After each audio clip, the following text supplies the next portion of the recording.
நிறைய யங்ஸ்டர்ஸ் வந்து ஒரு ஆக்டர் ஆகணும், டிஓபி ஆகணும், மியூசிக் டைரக்டர் ஆகணும், எடிட்டர் ஆகணும் சொல்லுவாங்க. ரொம்ப ரேரஸ்ட் ஆஃப் ரேரஸ்ட் பீப்புள் தான் நான் ஒரு ப்ரொடியூசர் ஆகணும் அப்படிங்கிற ஒரு முடிவே எடுப்பாங்க. If I am not wrong, he is the youngest producer right now in one of the youngest producers right now in Indian cinema. இவர் 26 வயசு தான் ஆகுது. So let us welcome Parvatha entertainment productions உடைய producer Kalpana Sriram on stage. ஒரு டைரக்டரா இந்த stage ஏறணும் அப்படிங்கிறது தான் எப்பயுமே இருந்த ஆசை. பட் இந்த ஸ்டேஜ் ஏறதுக்கு ரொம்ப டைம் எடுத்துக்கிட்டேன். பட் இங்கே ரொம்ப டைம் எடுக்காம சீக்கிரம் பேசிட்டு போயிடலாம் அப்படிங்கிறது தான் idea. Dhanush sir, so thanks a lot for coming. நான் ஒரு 8th 9th படிக்கும்போது 3 படம் வந்துச்சு. படிக்கலன்னு சொல்லிட்டு 12 மார்க் வாங்கிட்டியே, இட்ஸ் மெடிக்கல் மிராக்கல் தான் சொல்லி ஃபேஸ்புக்கில் மீம் பேஜ் வச்சு உங்கள் ஃபோட்டோ டிபியில் வச்சுட்டு சுற்றிட்டு இருந்த ஒரு ஃபேன் பாய் தான் நானும். அண்ட் வெற்றி சார், வி ஹேவ் கனெக்ட்னு எனக்கு இருக்கு, உங்களுக்கு அது ஞாபகம் இருக்குமா அப்படின்னு எனக்கு தெரியல. லாக்டவுன் டைம்ல என்ன லைஃப்ல அடுத்து பண்றதுனே தெரியல. ஒரு படம் கமிட் ஆகிற மாதிரி இருந்துச்சு, டைரக்டரா நடக்கல, அன்சர்டனிட்டி அதிகமா இருந்துச்சு. நைட்டு ஃபுல்லா உட்காந்து விகடன்ல மைல்ஸ் டு கோ ஆர்டிகல் ஃபுல்லா படிக்கிறேன். காலையில அவ்வளவு இமோஷனலா ஒரு ஃபீல். எனக்கு ஒரு 5 மணிக்கு உங்க நம்பர் இருந்துச்சு என்கிட்ட. நான் வந்து அவ்வளவு பெரிய மெசேஜ் உங்களுக்கு அனுப்புறேன். 6 மணிக்கு நீங்க தேங்க்யூன்னு ரிப்ளை பண்றீங்க. அதுதான் எனக்கு அந்த லாக்டவுனை அடுத்த 6 மாசத்துக்கு ஓட்டுறதுக்கான ஒரு பாசிட்டிவிட்டியா இருந்துச்சு. And coming next to GV sir. GV சாருக்கும் எனக்கும் ஒரு லாங் பேக் கனெக்ட் இருக்கு. 2015ல நான் 11th படிக்கும்போது செப்டம்பர் மந்த் வந்து த்ரிஷால்னா நயன்தாரா ரிலீஸ். அந்த டைம்ல என் காலேஜுக்கு ஞானவேல் ராஜா சாரும் ஜிவி சாரும் ஏவி வெங்கடேஷ் சார் மூலமா வந்தாங்க என் ஸ்கூலுக்கு. மை ஸ்கூலுக்கு வந்தாங்க. நான் எடுத்த ஃபர்ஸ்ட் ஷார்ட் ஃபிலிமுக்கு அப்போ ஒரு ஃபர்ஸ்ட் ப்ரைஸ் கொடுத்து என் கூட ஒரு போட்டோ எடுத்துக்கிட்டு போனது ஜிவி சார். அங்கிருந்து 3 வருஷம் லேட்டர் நான் காலேஜ் செகண்ட் இயர் படிக்கும்போது அசிஸ்டன்ட் டைரக்டரா ஒர்க் பண்ண படம் காதலிக்க யாரும் இல்லை. அதில் நான் தான் கேரவானுக்கு வெளிலன்னு ஜிவி சார் ஷார்ட்டுக்கு கூப்பிட்டு வருவேன். ஸோ 2025 கென்னை கிட்ட வந்தாப்புல வந்துட்டு யார் மியூசிக் அப்படின்னு கேட்டேன். ஜிவி சார் அப்படின்னா, இல்லடா நம்ம யூஸ்வலா பண்றதை தாண்டி ஒரு செலவு பண்றோம் அந்த படத்துக்கு, சாரை நம்மளால அஃபோர்ட் பண்ண முடியுமா, நம்ம கூப்பிட்டுட்டு எப்படி அப்படின்னு நான் சொல்லிட்டு நான் கேட்டேன். அண்ணா அதெல்லாம் இல்லை, சார் நமக்காக ஒன்று பண்றாரு, கதைக்காக ஒன்று பண்றாரு அப்படிங்கிற ஒரு விஷயத்த சொன்னா. சொல்லும் போது அதை தாண்டி சார் இன்னொரு விஷயம் பெருசா அந்த படத்துக்கு பண்ணியிருக்காரு. இந்த படத்தை அவ்வளவு லவ் பண்ணி, கென்னை அவ்வளவு லவ் பண்ணி சொந்தமா ஒரு லேபிள் ஆரம்பிச்சு இந்த பாட்டையும் இந்த படத்தையும் பெரிய லெவல்ல சார் எங்களுக்கு பிளேஸ் பண்ணி கொடுத்துருக்காரு. இதுக்கு ரொம்ப thanks sir. You have been a great support through my journey. And சத்தியம்ல நிக்கிறோம். April 29, 2025 டூரிஸ்ட் ஃபேமிலி அப்படிங்கிற படத்தோட பிரீமியர் ஷோ. அதோட இன்டர்வல்ல இதே சத்தியம்ல மேல ஃபர்ஸ்ட் ஃப்ளோர்ல என்னோட க்ளோஸ் ஃப்ரெண்ட் அமமுத்து சூர்யான்னு சொல்லி கென் எனக்கு இன்ட்ரடியூஸ் பண்ணியிருக்கிறாரு. ஜஸ்ட் பிஃபோர் தட் படத்துக்கு வரதுக்கு முன்னாடி கீழே டீ கடையில் எல்லாரும் பேசிக்கிறாங்க. அப்ப நான் ஒரு பெரிய கம்பெனில கதை சொல்லியிருக்கேன். எனக்கு முன்னாடி லைன்ல யார் இருக்கான்னு பார்த்தா கென். என்கிட்ட கீழே டீ கடையில் சொல்றாங்க, கென் கதை உள்ள அப்ரூவ் பண்ணிட்டாங்க தலைவா, அடுத்து நீங்க தான் அப்படின்னா செம்ம ஜாலி. அவ்வளவுதான், ஓகே நம்ம உட்காந்துருக்கோம், 2 படம் சைன் பண்ணிட்டோம், 2 ப்ரொடக்ஷன்ல உட்காந்துருக்கோம், எங்கேயும் நடக்கல, இந்த வருஷம் நமக்கு ஏதாவது ஒன்று நடந்துரும்னு சொல்லி இந்த மே மந்த் பாசிட்டிவா ஸ்டார்ட் பண்ணலாங்கிற ஐடியால என்ன பார்த்து சொல்றேன், தலைவா நீங்க தான் அடுத்து போல என்னை கூப்பிட்டுருவாங்கன்னு நினைக்கிறேன், சேர்ந்து பண்ணுவோம் நம்ம அப்படிங்கிறேன். 10 days லேட்டர் கென் டைரக்டர், நான் ப்ரொடியூசர். அது எப்படி நடந்துச்சுங்கிறது எனக்கு இன்னைக்கு வரைக்கும் தெரியல. இதெல்லாம் சொன்னா என்னவா எங்களை யோசிப்பீங்க அப்படிங்கிறது தெரியல. But Parvati entertainments private limited அப்படிங்கிறது தான் படத்தோட ப்ரொடக்ஷன் கம்பெனியோட பேரு. இந்த பேரை நாங்க ஏன் வச்சோங்கிற கேள்வி நிறைய கேட்டிருக்காங்க. நானும் என்னோட ஃப்ரெண்டு பிரணாப் அப்படின்னு சொல்லிட்டு என் காலேஜ் ஃப்ரெண்ட் 2 பேர் சேர்ந்து தான் அந்த கம்பெனி ஸ்டார்ட் பண்ணோம். அப்ப நீ என்னென்னமோ பண்ணிக்க மச்சான், ஆனா பேர் மட்டும் அம்மா நியூமராலஜி பார்த்து வைப்பாங்க அப்படின்னு தான். ஸோ அப்ப அவங்க அம்மா இத்தனையே ப்ரொடக்ஷன் கம்பெனி பேர்ல வரணும்னு சொல்லிட்டு வச்ச பேர் தான் பார்வதா. அப்படி ரேண்டமா ஸ்டார்ட் பண்ணப்பட்ட ஒரு கம்பெனி, ரேண்டமா ப்ரொடியூசரான ஒரு ப்ரொடியூசர் தான் நான். அந்த 10 நாள்ல என்னாச்சு அப்படின்னு கேட்டா, படம் போயிட்டே இருக்கு. ஃபர்ஸ்ட் படம் கதை எழுதினேன், 4 ஹீரோ கிடைக்கல. அடுத்து ஒரு கதை எழுதினேன், 2 ஹீரோ கிடைக்கல. 2 படம் சைன் பண்ணிட்டேன். இன்னும் அந்த ப்ரொடியூசர்ஸ் வெயிட் பண்ணிருக்காங்க, ரிலீஸ் பண்ணிட்டு வாடா, வந்து டைரக்ட் பண்ண வாடா அப்படின்னு சொல்லி வெயிட் பண்ணிருக்காங்க. அடுத்து என்ன அப்படிங்கிற ஒரு கேள்வி இருந்துகிட்டே இருக்கு. பட் டீப் டவுன் ஒரு படம் பண்ணுவோம், ஒரு பேர் வாங்குவோம், ஃபியூச்சர்ல ஏதாவது ஒன்று ப்ரொடியூஸ் பண்ணுவோம். அதாவது நான் ப்ரொடியூஸ் அப்படிங்கிற வார்த்தை எப்படி பாக்குறேன்னா, படம் இருந்தால் மட்டும் அது ப்ரொடியூசர் கிடையாது, அதை தாண்டி என்ன அவங்களால அந்த ப்ராஜெக்ட் உள்ள வேல்யூ ஆட் பண்ண முடியும், என்ன விஷயங்கள் கொண்டு வர முடியும் அப்படிங்கிற விதத்துல தான் நான் ப்ரொடக்ஷன் அப்படிங்கிற விஷயத்த பார்த்துட்டு இருந்தேன். அப்ப என்னோட ஃப்ரெண்டு காளி ராஜ்குமார் அப்படின்னு சொல்லி ஒருத்தர் ஒரு நாள் நைட் ஒரு 11 மணிக்கு அவர் கால் பண்றாரு. கால் பண்ணிட்டு, கருப்பியா நம்ம ஒரு படம் ப்ரொடியூஸ் பண்ணுவோம், நீ கதை கேட்க ஆரம்பி, ஒரு 6 மாசத்துல இருந்து 1 வருஷத்துக்குள்ள ஃபண்ட் நமக்கு ரெடி ஆகும், நீ கதை கேட்க ஆரம்பி அப்படிங்கிறாரு. நான் ஸ்ட்ரெயிட்டாவே going to my friend Amamuthu Surya, அவன்கிட்ட போயிட்டு கேட்கறேன், யார் கதையா கேட்போம் நம்ம, உன் கதையை பண்ணிட வேண்டியதானே. இல்ல நம்ம கதையை பண்ண வேண்டாம், நம்ம ப்ரொடக்ஷனும் பார்த்து டைரக்ஷனும் பண்றதுங்கிறது நடக்காது, வெளில கதை கேட்க ஆரம்பிப்போம் அப்படின்னோடனே நான் அப்ப இருந்த அந்த ப்ரொடக்ஷன் ஆஃபீஸ்ல கென்னை கூப்பிடுறேன். கென் ஃபர்ஸ்ட் எடுத்தோன்னே அண்ணே அப்படின்னு எப்பயுமே அப்படிதான் ஆரம்பிப்பாப்ல. அங்கேயே யாரா இருந்தாலும் அந்த இடத்துல ஃபிளாட் ஆயிடுவாங்க. ஸோ கென் வந்தாப்புல, வந்தோடனே நானும் பிரணாப்பும் சேர்ந்து உட்காந்து கதை கேட்டோம். வரும்போதே எப்படின்னா அந்த விக்ரம் படத்துல வர சூர்யா சார் மாதிரி கையில ஒரு ஸ்பீக்கரோட உள்ள வருவாப்புல உள்ள வந்து ஸ்பீக்கர் ஆன் பண்ணாருன்னா ஃபுல்லா தனுஷ் சாரோட பேக்ரவுண்ட் ஸ்கோர்ஸ் தான். திருச்சிற்றம்பலம்ல இருந்து 3ல இருந்து விஐபில இருந்து போட்டு ஒரு ஃபுல் நரேஷன் ஒன்று கொடுத்தா எனக்கு கதை வந்து அமமுத்து அனுப்பும்போது எப்பயுமே அண்டர் செல் பண்ணி தான் அனுப்புவாப்ல. நல்லா இருக்கியா நீ கேளு பிடிச்சா பண்ணு, அவ்வளவுதான் அமமுத்து சொன்னது. நான் கதை கேட்கறேன், அந்த ஜோன்ல தான் நானும் கதை கேட்கறேன். எனக்கு ரைட்டிங்கா படம் அவ்வளவு பிரில்லியண்டா இருந்துச்சு. இந்த படம் ஆரம்பிச்ச விதமும் முடிஞ்ச விதமும் அதுக்குள்ள இருக்க விஷயங்களும் அதுல இருக்க செட்டப் பே ஆஃபும் ஒரு ரைட்டரா நான் பார்க்க நினைக்கிற ஒரு படமா இருந்துச்சு. ஏன்னா எனக்கு ரொம்ப பிடிச்ச படங்கள் வந்துட்டு விஐபி, திருச்சிற்றம்பலம் இது எல்லாமே இருக்கு. அந்த மாதிரி ஒரு படத்தை என்னால பார்க்க மட்டும் தான் முடியும். அதை எடுக்கிறதுக்கான கேப்பபிலிட்டி எனக்கு இல்லைங்கிறத நான் ஸ்ட்ராங்கா நம்புறேன். அந்த ஸ்பேஸ்ல எனக்கு கென் அந்த கதையை நரேட் பண்ணும்போது ஐ வாஸ் கம்ப்ளீட்லி சோல்ட். அப்படியே திரும்பி பாக்குறேன், என் ஃப்ரெண்டு போலன்னு கண்ணுல இருந்து தண்ணீர் அந்த இடத்துல. சோ அப்ப அவனை பார்த்தோம்னா சொல்றான், மச்சான் என்ன பண்ணாலும் அந்த படத்தை நம்ம பண்ணணும் அப்படின்னு. இதுக்கப்புறம் நான் என் கதை கேள்வி இன்னொரு ஃப்ரெண்டு சொன்னார்ல, அவர் கால் அடிக்கிறேன். இல்லடா ஃபண்ட் ரெடியா இல்ல அப்படிங்கிறாரு. இது கென்னுக்கு தெரியாது, இன்னைக்குதான் கென்னுக்கே தெரியும் அந்த விஷயம். கருணா சாருக்கும் எனக்கு தெரியும். அப்ப என்ன பண்ணலாம்னு யோசிக்கிறோம். கென்ன சைன் பண்ண வேண்டிய ஒரு கட்டாயம். ஏன்னா எங்க மைண்ட்ல இருந்த ஒரே விஷயம் என்னன்னா, யாருக்கு கதை கேட்டாலும் பண்ணிடுவாங்களே, நமக்கு ஒரு சான்ஸ் கிடைச்சிருக்கு, நம்ம எப்படியாவது இந்த படத்தை பண்ணிடணும்னு சொல்லி அந்த 10 நாளைக்குள்ள என்ன சைன் பண்ணணும், அட்வான்ஸ் போடலாம், ஒரு டோக்கன் அட்வான்ஸ் போடலாம் அப்படின்னு சொல்லிட்டு ஒரு வெரி மினிமல் நம்பர், ஒரு 50K அட்வான்ஸ் போடலாம் அப்படிங்கிறது தான் ஐடியா. அப்ப நான் அக்கௌண்ட் ஃபோன் பண்ணி கேட்கிறேன், ப்ரோ 50K இந்த மாதிரி அட்வான்ஸ் போட போறேன் கம்பெனில இருந்து. ப்ரோ 5000 ரூபாய் டிடிஎஸ் பிடிக்கலாம் ப்ரோ, 10% தான் அப்படிங்கிறாரு. சோ அந்த 45,000 ரூபாய் ரெடி பண்றதுக்கு கூட வழி இல்லாம ஸ்ட்ரகிளிங்ல இருந்த ஒரு அஸ்பைரிங் அசிஸ்டன்ட் டைரக்டர் தான் நான் அந்த இடத்துல. சோ அப்படி ஆரம்பிக்கப்பட்ட படம் தான் இது.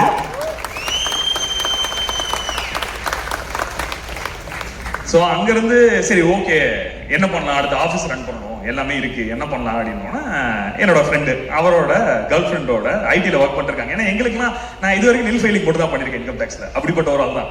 அந்த மாதிரி ஒரு ரெவென்யூ சிஸ்டம் எதுவுமே கிடையாது. அவரோட கேர்ள் ஃப்ரெண்டு கிட்ட சொல்லிட்டு எனக்கு கிரெடிட் பில் இருந்தும் கிரெடிட் கார்டுல இருந்து லோன் எடுத்து எனக்கு கொடுக்குறாரு ஆஃபீஸ் ரன் பண்றதுக்கு. போகுது, ஃபண்ட் ரெடி ஆயிடும் அப்படிங்கிறது போயிட்டே இருக்கு. Shooting almost நெருங்கிடுச்சு. ஸோ அந்த மொமெண்ட்ல மாலி அண்ட் மான்வி அப்படின்னு சொல்லிட்டு ஒரு கம்பெனி, அங்க ஆர் பிரேம்குமார் சார், அவரோட சன் மது முகேஷ் அண்ட் அவரோட ஒய்ஃப் பிரபா பிரேம்குமார், இவங்க என்னோட கதையை கேட்கறாங்க. நான் கூட்டிட்டு போயிட்டு நான் ஃபினான்ஸ் பண்றேன் இந்த படத்துக்கு. அப்பயும் கடன் தான். அப்ப எங்க அப்பாவுக்கு வந்துட்டு ஒரு very minimal amount of the கடன் இருந்தா கூட அவளால அதுல இருக்க முடியாது. ஏன்னா இதுக்கு நம்ம வச்சுக்கிட்டு இந்த தலைவலி எதுக்கு நம்ம இருக்கணும் அப்படிங்கிறதா எங்க அப்பா. அப்ப நான் சொல்றேன், ஒரு பெரிய அமௌண்ட் நான் கடன் வாங்க போறேன், நான் பண்ண போறேன் அப்படின்னு. எங்க அம்மா என்ன கூப்பிட்டு சொல்றாங்க, திருவண்ணாமலை கோயில்ல ஸ்கிரிப்டை வச்சுட்டு பூஜை பண்ணிட்டு இருக்கப்ப எங்க அம்மா சொல்றாங்க, உனக்கு டைரக்ட் பண்ண சோம்பேறித்தனம், அதுதான் நீ ப்ரொடியூசர் ஆக போறேன்னு சுத்திட்டு இருக்க அப்படின்னு. நான் அவ்வளவுதான் சொல்லிட்டீங்கல்ல, எனக்கு அவ்வளவுதான் டென்ஷன் ஆயிடுச்சுன்னு சொல்லி அங்கிருந்து கரெக்டா கிளம்பி 1.5 மணி நேரத்துல சென்னை கார்ல வந்துட்டேன். ஸோ வந்து இப்படி போயிட்டு இருக்கு. பிரேம்குமார் சார் சப்போர்ட் பண்ணிட்டாரு. பட் ஒரு பாயிண்ட்ல ஷூட்டிங் ஸ்டார்ட் ஆயிடுச்சு. Everything went well. Around 8th-9th day every fund was vanished. அந்த டைம்ல ஒரு பணமும் நம்ம கையில இல்ல. அடுத்து என்ன பண்ணலாம் அப்படிங்கிற ஒரு யோசனை. ஒரு 7 நாள் ஷூட்டிங் போகுது. என் மேனேஜர் 7 நாளா ஹோல்ட் பண்ணிட்டாரு. அந்த வீக்கெண்ட் நான் இது வரைக்கும் என்னோட ஐடியில ஒர்க் பண்ற என்னோட ஃப்ரெண்ட்ஸ், அவங்களோட சேவிங்ஸ் எல்லாத்தையும் கொடுத்து அந்த வாரம் ஷூட்டிங் நடத்துறாங்க. எங்க வீட்டுல எனக்கு வந்து சினிமா பண்ண போறேன் அப்படிங்கிறப்ப போட்ட ஒரே கண்டிஷன், அவங்க போடல, அவங்க மனசுல இருந்திருக்கும் அப்படிங்கறத நான் நம்புறேன். நீ படம் எடு, என்னடோ பண்ணு, அதெல்லாம் நாங்க ஒத்துக்கிறோம். ஆனா பணம்னு கேட்டு எங்கள்கிட்ட வந்து நின்றாத அப்படிங்கிற ஒரு விஷயத்துல அவங்க இருந்தாங்க அப்படிங்கறத நான் ஸ்ட்ராங்கா நம்புறேன். அப்ப அந்த ஒரு மொமெண்ட்ல நம்ம ஆல்ரெடி சொல்லிட்டாங்க, வேற உனக்கு டைரக்ஷன் பண்ண சோம்பேறித்தனம் தான், ப்ரொடியூசர் ஆயிட்டேன், எப்படி போய் நிக்கிறது அப்படிங்கிற ஒரு கேள்வி. அந்த மொமெண்ட்ல எங்க அப்பா கேட்கிறாரு, என்ன பண்ணணும் சொல்லு, நம்மளே பண்ணிடுவோம் அப்படின்னு. இது எனக்காக கேட்டதா அவங்க இன்னைக்கு வரைக்கும் சொல்லிட்டு இருக்காங்க. பட் நான் நம்புற விஷயம் என்னன்னா, நான் ஆரம்பத்தை ப்ரொடியூஸ் பண்ண போறேன்றப்ப என்ன நம்பல இல்ல. பூஜைக்கு வந்தாங்க, ஃபுட்டேஜ் பார்த்தாங்க, கென்ன பார்த்தாங்க. ஸோ கென்ன நம்பிட்டாங்க. எங்க அப்பாவுக்கு இதுல என்ன பிசினஸ் இருக்குங்கிறது புரிஞ்சிருச்சு. ஸோ அதனால நான் இன்வெஸ்ட் பண்ண உள்ள வரேன் அப்படிங்கிறது தான் எங்க அப்பா அந்த முடிவு எடுத்துறேங்கிறத நான் ஸ்ட்ராங்கா நம்புறேன். இந்த மொமெண்ட்ல அப்பா அம்மா 2 பேரையும் நான் ஸ்டேஜுக்கு கூப்பிட ஆசைப்படுறேன். வாங்க வாங்க.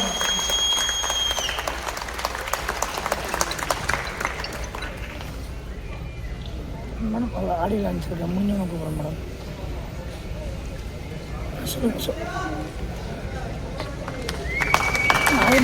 பெரிய கைத்தட்டல் கொடுத்துடலாம்.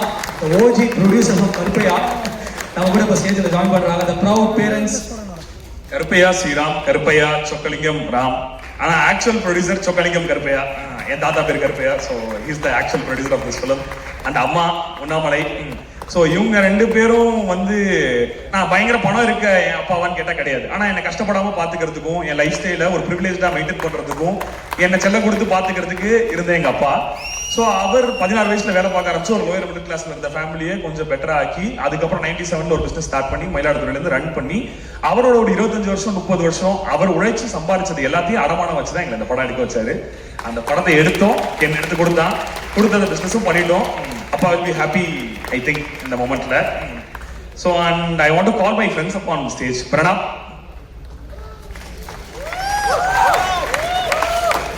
வரமாட்டான் ஸ்டேஜுக்கு, வந்தா நல்லா இருக்கும்.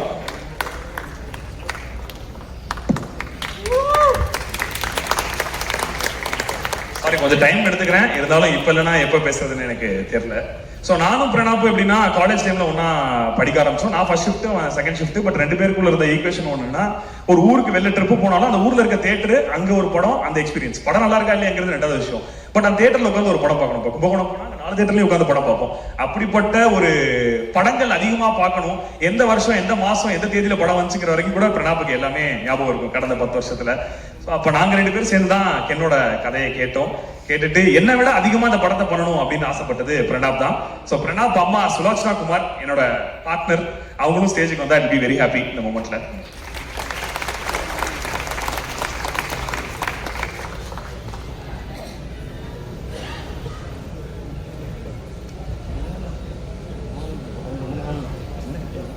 சோ இவங்க தான் இந்த படத்துக்கான core.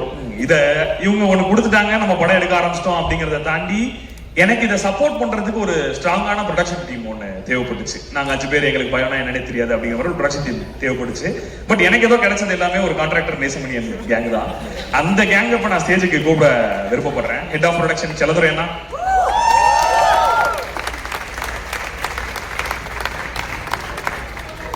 Executive producer Prince and Tarun,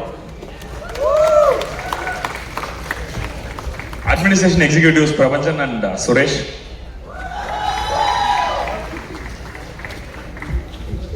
and last but not least இந்த ப்ராஜெக்ட் கன்சல்டன்ட் அப்படின்னு சொல்லி பேர் போட்டிருக்கேன், தேஜஸ் சுரேஷ். கன்சல்டன்ட்னா ஒன்றும் கிடையாது, நாங்க தனியா ஒரு பேச்சுலரா ஒரு வீட்டில் தான் இருக்கோம். நைட் ஒரு 12 மணிக்கு எந்திரிச்சு மச்சான் அதை நாளைக்கு பண்ணலாம், மச்சான் அதை நீங்க பண்ணலாம் அப்படின்னு சொல்லி பேசுறதுக்கு எனக்கு கூட ஒரு ஆள் தேவைப்பட்டுச்சு. அது பேசுறத மட்டும் இல்லாம எக்ஸிகியூஷன்ல பல விஷயங்கள் என் தலைக்கு வராம என்னை பார்த்துக்கிட்டு என்ன கிட்டத்தட்ட 11th ஸ்டாண்டர்ட்ல இருந்து ப்ரொடெக்ட் பண்ணி என் கூடவே இருக்க தேஜஸ் சுரேஷ் இப்ப ஸ்டேஜுக்கு வந்தா ஐ பி வெரி ஹாப்பி. எங்க சரி, ஓகே. ஸோ எல்லாரும் சேர்ந்து இப்போ ஒரு இங்க படம் பண்ணி முடிச்சிட்டோம். வெற்றி சார் அடிக்கடி சொல்ற ஒரு விஷயம், ஒரு படம் அதுக்கான விஷயத்தை அதுவே போய் தேடி எடுத்துக்கும் அப்படிங்கிறது தான். அதை நான் ஸ்ட்ராங்கா பிலீவ் பண்றேன். இந்த படத்துக்கு இவ்வளவு நல்லா வந்திருக்கு, இதுக்கான ஒரு விசிபிலிட்டி கிடைக்குது, இதுக்கான எல்லா விஷயங்களும் நடக்குது அப்படிங்கிறதுனா அது என்னோட லக்குங்கிறத நான் 100% நம்ப மாட்டேன். ஏன்னா எனக்கு ஒரு லக்கு இருந்தா நான் டைரக்டரா இருந்திருப்பேன். அது இல்லாம தான் நான் ப்ரொடியூசரா இருக்கேன். இவ்வளவு நல்ல விஷயங்கள் இதுக்குள்ள நடந்திருக்குன்னா அதுக்கு எல்லாத்துக்குமே காரணம் கென் தான். ஸோ அவன் சொன்ன ஒரு ஸ்கிரிப்ட், அதுல இருந்து ஒரு கன்விக்ஷன், எனக்கும் கென்னுக்கும் இருக்க ஒரே வேவ் லென்த் ஏன் எங்களுக்குள்ள பயங்கர செட் ஆச்சுன்னா, என்ன நடக்குதோ இல்லையோ பாத்துக்கலாம் அப்படிங்கிற வார்த்தை தான் எப்பயுமே இருக்கும். அவ்வளவு கான்பிடன்ட் அவன். அதுக்கு ஈக்குவலான ஒரு கான்பிடன்ஸை நானும் அவனுக்கு கொடுத்தேன். 2 பேரும் ஒரு ப்ராமிஸ் வச்சுக்கிட்டோம் படம் ஆரம்பிக்கும் போது. நான் அங்கிள் கிட்டயுமே, கருணாஸ் அங்கிள் கிட்டயுமே வச்ச ப்ராமிஸ் என்னன்னா, எந்த பாயிண்ட்ல இருந்து படத்தோட ஷூட்டை நிப்பாட்ட மாட்டேன், கரெக்டா அந்த படத்தை மார்க்கெட் பண்ணி தியேட்டருக்கு கொண்டு வந்து என்ன கண்டிப்பா ஒரு ஹீரோ ஆக்கிடுவேன் அப்படிங்கிற அஷூரன்ஸை நான் கொடுத்தேன். ஆல்மோஸ்ட் நெருங்கிட்டோம். அதே மாதிரி கென் கொடுத்த அஷூரன்ஸ் என்னன்னா, நீங்க ஒரு கதை கேட்டீங்கன்னா அந்த கேட்ட கதையை நான் உங்களுக்கு படமா எடுத்து கொடுத்துறேன், உங்களுக்கு பிடிச்ச படத்தை நான் எடுத்து கொடுத்துறேன் உங்களுக்கு அப்படின்னு கொடுத்தான். அண்ட் ஸோ ரொம்ப நன்றி கென். நான் ஹீரோ டைரக்டர் அப்படிங்கிறதெல்லாம் தாண்டி இந்த படம் மூலமா எனக்கு ஒரு தம்பியா கென் இருக்கிறதுல ஐ எம் வெரி ஹாப்பி. அண்ட் இதுல ப்ரொடியூசரா நம்ம என்னன்னா, எனக்கு திருப்பியும் ஒரே பாயிண்ட்டுக்கு தான் வரணும், பணம் இருக்கவங்க ப்ரொடியூசர் கிடையாது அப்படிங்கிற ஒரு விஷயம் தான். இந்த படத்துல பணம் போட வேண்டிய கட்டாயம் ஆயிடுச்சு. பட் அதை மீறி இந்த படம் இவ்வளவு நல்லா வந்திருக்கு, இதுல ஒரு டீம் ஒர்க் பண்ணிருக்காங்க அப்படின்னா இது எல்லாமே நான் டைரக்ஷன் பண்ணணும் அப்படின்னு சுத்தினப்ப என் கூட இருந்த ஆட்கள் தான். ஸோ படத்தோட சினிமாட்டோகிராஃபர் விக்கி, நான் கென்னை மீட் பண்றதுக்கு ஒரு 20 days முன்னாடி என் படத்துக்கு நீங்க பண்ணுங்க ப்ரோ, நம்ம மீட் பண்ணலாம் அப்படின்னு சொல்லி நான் பேசி விக்கி கிட்ட வச்சிருந்தேன். அவர் சீக்ரெட் அப்படின்னு சொல்லிட்டு ஒரு ஷார்ட் ஃபிலிம் ஐபோன்ல ஷூட் பண்ணியிருந்தாரு. 8 வருஷமா தெரியும். பட் ஒரு டீ கடையில ரேண்டமா மீட் பண்ணி விக்கி நம்ம பண்ணலாம் அப்படின்னு சொல்லி நான் வச்சிருந்தேன். கென் வந்தோட எனக்கு ஃபீல் ஆச்சு, விக்கி தான் அந்த படத்துக்கு சினிமாட்டோகிராஃபி பண்ணணும் அப்படின்னு சொல்லிட்டு. நேஷுமே நான் இன்னொரு படம் ஸ்கிரிப்ட் எழுதி வேற டேரக்டர் கொடுத்திருந்தேன். அந்த படத்துக்கு எடிட்டரா லாக் பண்ணி வச்சிருந்தவர் தான் படத்தோட எடிட்டர் நேஷ். அண்ட் ராமு சார், நான் 2018 சண்முகம் சொல்லணும் அப்படின்னு சொல்லிட்டு ஒரு ஷார்ட் ஃபிலிம் பண்ணியிருந்தேன். அப்ப சார் பரியரும் பெருமாள் ராக்கி எல்லாம் பண்ணிட்டாரு. இருந்தாலும் அப்போ வந்து எனக்கு ஷார்ட் ஃபிலிம் ஒன்று பண்ணி கொடுத்தாரு. அப்போ அவர் நான் திருப்பி கால் பண்ண நினைச்சாரு, நான் டைரக்ட் பண்ண போறேன் அப்படின்னு நினைச்சாரு. அவருக்கே ட்விஸ்ட், இல்ல சார் நான் ப்ரொடியூஸ் பண்ண போறேன், கென் டைரக்ட் பண்றாரு. அப்படியா அப்படியா அப்படின்னாரு. வந்தாரு. வந்து பார்த்தோன்னா அவருக்கு முதல்ல பிடிச்ச விஷயம் என்னன்னா, நான் அது வரைக்கும் லவ் படம் பண்ணலங்க, நான் சிட்டி படம் பண்ணல, எனக்கு இதுல நிறைய ஸ்பேஸ் இருக்கு. ஒரு பீரியடுக்குள்ள, அதாவது பீரியட்னா 90s இல்லாம 2014 இப்ப பீரியட் ஆயிடுச்சு, 10 வருஷம் ஆயிடுச்சு அது முடிஞ்சு. அந்த பீரியடை ரீக்ரியேட் பண்றதுக்கான ஒரு ஸ்கோப் அதிகமா இருக்குன்னு சொல்லி கூட வேலை பார்த்த ராமு சார். அண்ட் காஸ்டியூம் பண்ண காவியா, தேங்க்யூ சோ மச். இந்த படத்துக்குள்ள வந்து இந்த படத்தை இன்னும் பெரிய படமா காஸ்டியூம்ஸ் மூலமா ஆக்குனதுக்கும் ரொம்ப தேங்க்ஸ். அண்ட் சவுண்ட் டிசைன் பண்ண Sachin from short film times. ₹1 காசு வாங்க மாட்டாங்க, நீங்க பண்ணுங்க படம் நல்லா இருக்கு அப்படின்னு சொல்ற சச்சின் சுதாகரன், ஹரிஹரன் அண்ட் மிக்ஸ் பண்ற அரவிந்த். அண்ட் கலரிஸ்ட் சுரேஷ் ரவி இங்க வரல. பட் நான் எல்லாத்துக்கும் போய் கேட்பேன், ஷார்ட் ஃபிலிம்லாம் பண்ணுங்க, இல்லடா பிஸியா இருக்கேன் அப்படின்னு. ஃபைனலா என் படத்துக்கு கலரிஸ்ட் சுரேஷ் ரவியை பண்ண வச்சதுலையுமே I am very happy. And இதை தாண்டி நான் படத்துல நடிச்சவங்களுக்கு திருப்பி வரணும், Suraj sir. So coming back to Suraj sir, can என்கிட்ட கதை சொல்லும் போதே சுராஜ் சார் அப்படின்னா I have seen all is Malayalam films, driving லைசன்ஸ்ல இருந்து விக்ரோத்தில இருந்து ஆண்ட்ராய்ட் கொஞ்சப்பன்ல இருந்து I know that angle of எனக்கு ரொம்ப பிடிக்கும் அந்த ஆங்கிள். நல்லா இருக்குமே அப்படின்னு சொல்லி ரீச் பண்ண ட்ரை பண்றதும் எதுவுமே நடக்கல. அப்ப நான் எழுதின ஒரு கதையில வில்லனா நடிக்கிறதுக்காக சாருக்கு கதை சொல்ல போயிருந்தேன். போயிட்டு நான் சொன்னேன் சார் இந்த கதை நல்லா தான் இருக்கும், ஆனால் அதை அப்புறம் பண்ணிக்கலாம், என்கிட்ட வேற ஒரு கதை இருக்குன்னு சொல்லிட்டு கென் கதையை நான் ஒரு 10 மினிட்ஸ்க்கு இந்த பாயிண்ட்ல நரேட் பண்ணேன். பண்ணி முடிச்ச உடனே அவர் கூட நாத்ராஜா துரைன்னு சொல்லி ஒருத்தர் தமிழ்ல கூட கதை கேட்டு சாரோட ஃப்ரெண்டா கூட இருக்காப்ல, அவர் வந்தாரு, ஸ்கிரிப்ட் படிச்சாரு, என்ன மீட் பண்ணாரு, இமீடியட்டா திரிஷூர் போனாங்க. ஷூட்டிங்க்கு ஒரு 15 days தான் இருக்கும். அந்த டைம்ல தான் சார் எங்களுக்குள்ள வந்தாரு. அதுவும் in between Jailer 2 and correct அந்த டைம்ல நமக்கு ஒரு டேட் கொடுக்க முடியும் அப்படின்னு சொல்லி சார் வந்தது ஒரு மிகப்பெரிய விஷயம். அண்ட் தேவதர்ஷினி மேம் மறக்கவே மாட்டேன் மேம், நீங்க என்ன ஃபர்ஸ்ட் வாட்டி பார்த்துட்டு கொடுத்த ரியாக்ஷன் கிட்டத்தட்ட 1 மணி நேரத்துக்கு மேம் ஷாக்கு. அவங்க ஒரு வெள்ளை வெட்டி வெள்ளை சட்டை போட்டு ஒருத்தர் வருவாங்க, மேம் டிபில நான் தானே மேம் இருக்கேன் அப்படின்னு கேட்டா, இல்லைங்க நான் கருப்பையா சாரோட பையன் நினைச்சிட்டேன் டிபில இருக்குது நீங்க அப்படின்னு எனக்கு தோணல அப்படிங்கிறத மேம் சொன்னாங்க. தேங்க்யூ ஸோ மச் மேம் இந்த படத்துல நீங்க நடிச்சு கொடுத்ததுக்கு. And Nalini ma'am very grateful. படத்துல உங்களையும் டேரக்ட் பண்றதுக்கு ஒரு சின்ன சான்ஸ் எனக்கு கிடைச்சிச்சு, பட் அதை வெளில கொண்டு வர முடியல. But it's very happy moment directing you too. And அதே மாதிரி படத்துல நடிச்ச Ken and gang. So starting with சின்ன நடிச்சான் அப்படிங்கறதெல்லாம் தாண்டி பர்சனாவே எனக்கு சின்ன மேல ஒரு மிகப்பெரிய அட்டாச்மெண்ட் இருக்கு. அவ்வளவு இன்னசென்டான லவ்லியான பையன் சின்ன. ஸோ அண்ட் ஈஸ்வர் வந்து ஒரு பாயிண்ட்ல கென் இப்போ இன்டர்வியூ எல்லாம் பேசிட்டு இருந்திருப்பாப்புல, 3ஆவதா ஒரு ஹீரோயின் கிடைக்கல, நம்ம என்ன பண்ண போறோம் அப்படின்னு யோசிச்சுட்டு இருக்கும்போது ஐபோன்ல கென் ஷூட் பண்ணப்போ அதுல ஹீரோயினா நடிச்சது ஈஸ்வர் தான். ஒரு பாயிண்ட்ல ஈஸ்வரே நம்ம ஹீரோயின் ஆக்கிடலாமா அப்படிங்கிற ஐடியாக்கெல்லாம் நாங்க யோசிச்சோம் அந்த மொமெண்ட்ல. ஸோ அதுக்கப்புறம் ஈஸ்வர் தான் மியூசிக்லயுமே ஃபுல் கோஆர்டினேஷன் கூட இருந்து லிரிக்ஸ் எழுதிருக்காப்ல, பின்னாடி பேக்கிங் பாடியிருக்காரு, multi talented person. And Sharath இந்த படத்துக்கு அப்புறம் உங்களை பப்ளூன்னு கூப்பிட்டா ஐ பி வெரி ஹாப்பி. அந்த மாதிரி ஒரு பயங்கரமான விஷயம் பண்ணிருக்கீங்க இந்த படத்துல. நீங்க லப்பர் பத்துல இருந்தே நீங்க அந்த ஒரு சீன் தான் பண்ணிருந்தீங்க, நான் கோலியை சொல்ல கெத்துன்னு. அந்த சீனுக்கே நான் மிகப்பெரிய ஃபேன் உங்களுக்கு. அண்ட் நடிச்ச 3 ஹீரோயின்ஸுமே ஒரு சிஸ்டர்லி பாண்ட் தான். அம்மா அப்பாவோட அவங்க பழகிறதாகட்டும், நம்ம வீட்டு பொண்ணுங்க. அண்ட் அந்த ஹீரோயினை ஹேண்டில் பண்றதுக்கான ஒரு டென்ஷன் இருக்கணும், நிறைய என்ன பயமுறுத்துனாங்க உள்ள வரும்போது. அந்த எந்த டென்ஷனுமே கிடையாது, என்னவா இருந்தாலும் பரவாயில்ல, நாங்களும் இந்த படத்துல ஏடிதான் அப்படின்னு சொல்லி வேலை பார்த்த ஒரு 3 heroines. Thank you so much. And Karen and Sony நீங்களும் ரொம்ப நல்லா பண்ணிருக்கீங்க, தேங்க்யூ ஸோ மச். அண்ட் கெட்டவன் மணி அண்ட் கேங் நீங்க இந்த படம் மூலமா லான்ச் ஆகுறதுல வி ஆர் வெரி ஹாப்பி. ஏன்னா எனக்கு உங்களோட இன்ஸ்டா கண்டென்ட்டுக்கு, அதாவது இன்ஃபுளுசருக்கும் கண்டென்ட் கிரியேட்டருக்கும் ஒரு வித்தியாசம் இருக்கு அப்படிங்கிறத வெளில பேசிப்பாங்க. கண்டென்ட் கிரியேட்டராகவே எனக்கு மிகப்பெரிய மரியாதை இருக்கு கெட்டவன் கேங் மேல. And Taj thank you so much for acting இந்த ஃபிலிம். அண்ட் ரொம்ப நல்லா எழுதுறேன், நீ இன்ஸ்டால பண்ற விஷயங்கள்ல ரொம்ப நல்லா ரைட்டிங் இருக்கு. I think you should probably right something and try to direct அப்படிங்கிறத நான் எதிர்பார்க்கிறேன். அண்ட் இதெல்லாம் மீறி இப்ப நான் இந்த படம் இக்கட்டான சூழ்நிலையில இருந்து எனக்கு பினான்சியலா பல சப்போர்ட் பண்ணவங்களுக்கு ஒரு தேங்க் இந்த இடத்துல சொல்லணும்னு நான் நினைக்கிறேன். ஸ்டார்டிங் வித் மாலியன் Malvi, Prabha Premkumar ma'am and Premkumar sir. And அங்க இருந்து எங்க படத்தோட கிரியேட்டிவ் ப்ரொடியூசர் விஜய் எம்பின்னு சொல்லிட்டு, he has been the creative producer for so many good films. Tourist ஃபேமிலில இருந்து குட் நைட்ல இருந்து இப்ப கடைசியா வந்த வித்ல வரைக்கும் அவர் கிரியேட்டிவ் ப்ரொடியூசர். மிகப்பெரிய ஒரு இக்கட்டான சூழ்நிலையில ஒரு பெரிய சப்போர்ட் எனக்கு பண்ணி கொடுத்து படம் ஷூட்டிங் நடக்கிறதுக்கான எல்லா வழியும் அந்த இடத்துல அவர் பண்ணி கொடுத்தாரு.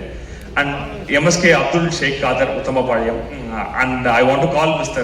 Abdul Rahman Fakim on stage. இந்த படத்தோட அசோசியேட் ப்ரொடியூசர்.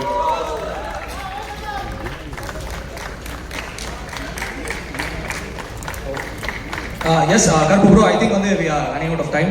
நம்ம இன்ட்ரோ பண்ணி இன்னொரு வாட்டி தேங்க்ஸ் மீட்டுக்கு எல்லாரையும் மீட் பண்ணுவேன் நான் ரொம்ப ஸ்ட்ராங்கா நம்புறேன். அந்த டைம்ல எல்லாருக்குமே thanks. Thank you so much. Production ஹவுஸ்க்கு ஒரு பெரிய கைத்தட்டல் கொடுக்கலாம். Thank you so much for joining. Thank you guys.